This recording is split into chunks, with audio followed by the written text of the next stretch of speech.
नमस्कार दोस्तों, स्वागत है आप सबका हमारे चैनल में। तो आज का हमारा विषय है गुल्ली डंडा। गुल्ली डंडा जो कहानी है वो प्रेमचंद जी द्वारा लिखित कहानियों में से एक कहानी है। ये कहानी परवर्ती दौर की कहानियों में से मानी जाती है। तो हमारी जो कहानी गुल्ली डंडा है वो एक खेल पर आधारित कहानी है। गुल्ली डंडा एक प्रकार का खेल है। तो हमारी जो कहानी का नायक है वो इस खेल को सबसे बेहतर खेल मानते हैं, क्योंकि उनका मानना है इस खेल में किसी भी प्रकार का खर्च नहीं होता। ये बिना किसी खर्च के खेला जाता है। इसके लिए आपको किसी भी प्रकार की कोई चीज खरीदनी नहीं पड़ती।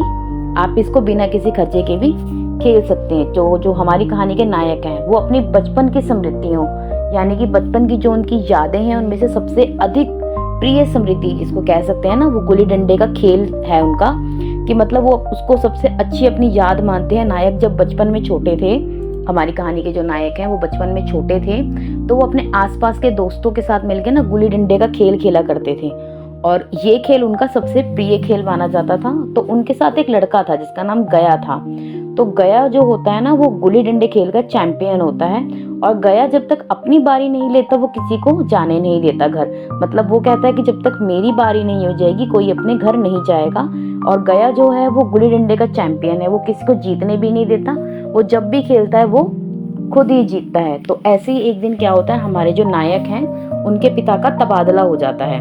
यानी कि जिस शहर में वो रह रहे होते हैं उनका किसी और जगह तबादला, यानी कि आप कह सकते हैं ट्रांसफर हो जाता है। तो वो अपने पिताजी के साथ उस शहर में चले जाते हैं। तो 20 साल बाद जो हमारी कहानी के नायक हैं वो एक बड़े अफसर बन के उसी जिले में वापस आते हैं जहाँ वे अपने बचपन में रहा करते थे और गया नामक लड़के के साथ गुल्ली डंडा खेला करते थे। यहाँ जो हमारे नायक की मुलाकात जो होती है वो गया से होती है। परंतु अब देखिए आप, दोनों की स्थितियों में अंतर हो चुका हैगा। जो गया है वो एक प्रकार का दिहाड़ी मजदूर है। मतलब आप कह सकते हैं वो एक दिहाड़ी मजदूर है।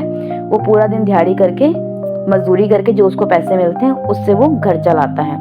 और हमारा जो नायक है वो पढ़े लिखे एक अफसर बन चुका है और इस गाँव के अंदर उसकी कार्यरत हुआ है, उसकी पोस्टिंग हुई है। तो वो अब दोनों की स्थिति में काफी अंतर है। तो जो गया होता है वो नायक को देख के झेप जाता है। मतलब उसको बड़ा अच्छा नहीं लगता कि मतलब वो अब दिहाड़ी मजदूर है और इतना बड़ा अफसर हमारा नायक बन चुका है। परंतु फिर भी जो हमारा नायक है वो गया को खेलने के लिए बोलता है, क्योंकि जो गुल्ली डंडा खेल है वो हमारे नायक का भी पसंदीदा खेल था। तो गया जो होता है वो खेलने के लिए तैयार हो जाता है, क्योंकि हमारा नायक उनसे बार बार आग्रह करता है खेलने के लिए। तो गया खेलने के लिए मान जाता है कि चलो मैं खेलूंगा। लेकिन इस बार जो गया होता है वो नायक की के साथ थोड़ी बेईमानी करता है। मतलब गया जो हमारा नायक है उसको पता है जो गया है वो इस खेल का चैंपियन है। परंतु इस बार जब वो खेल रहे हैं तो जो नायक है वही जीते जा रहा है, गया जीत नहीं रहा। तो ये देख के नायक को बड़ी अजीब सा लगता है। मतलब उसको अच्छा नहीं लगता कि ये इस खेल का चैंपियन था परंतु ये फिर भी नहीं जीत रहा और मैं ही बार बार कैसे जीते जा रहा हूँ। तो उसका दिल गया को अपने बराबर वालों के साथ खेलना था। तो नायक भी हमारा उस दिन उस खेल को देखने के लिए जाता है। तो वहां पे देखता है कि गया आज भी इस खेल का चैंपियन है और वो जीत रहा है। परंतु कल जब वो नायक के साथ खेल रहा था तो वो केवल खेल नहीं रहा था, वो सिर्फ नायक को खिला रहा था और खुद हार रहा था और हमारा नायक जीतता जा रहा था। क्योंकि अब जो हमारा नायक था वो अफसर बन गया था और जो गया था वो एक दिहाड़ी मजदूर था। तो प्रेमचंद जी ने इस कहानी में यही दर्शाया है कि हमारा जो नायक है वो दोस्ती को सबसे अहम मानता है। उसके लिए दोस्ती कभी ऊंच नीच नहीं हुई, उसने अपनी दोस्ती को सबसे अहम माना है। यहाँ जब वो अपने गांव में अफसर बन के भी वापस आया है तो अपने उन्हीं दोस्तों से मिला है, चाहे आज वो दिहाड़ी मजदूर है कुछ भी है।